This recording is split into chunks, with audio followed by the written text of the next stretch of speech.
Azdır hadik yatsanın gencene hanı zülfün Meşhur yelim olmuş o panı cahanı zülfün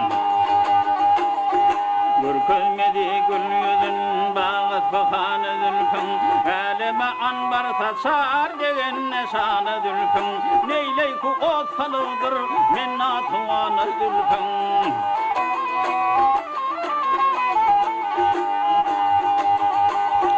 Hay hay kedin yarışın arslanı şiiri olsa Ala ala gözlerin canım ne iri olsa Halka halka zülflerin kemindi darı olsa Örüm örüm kaşların olsun cımarı olsa Her tarı başa başa o talıdanı zülfün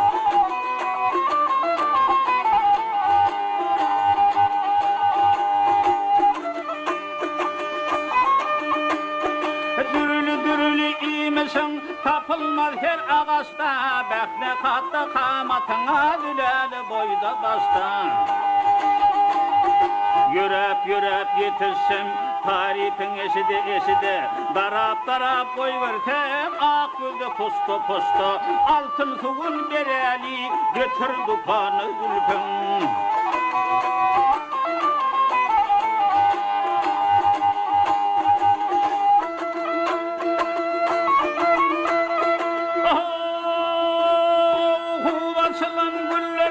Güllerden özgü bolsun Söyleşirin dillerine Dillerden özgü bolsun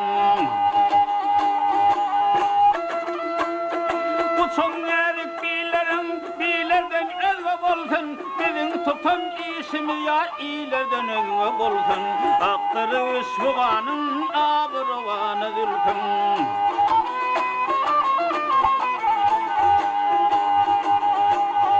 Gel gidelim kemine, teyli çemen istesen Lale reyhana çalan terencimen istesen Lağlı gövhırda kanın dürrü yemen istesen Zülfün tervır tarına yüzmün tümen istesen Nakbereyin pulların birden sana zülfün Zülfün tervır tarına yüzmün tümen istesen Nakbereyin pulların birden sana zülfün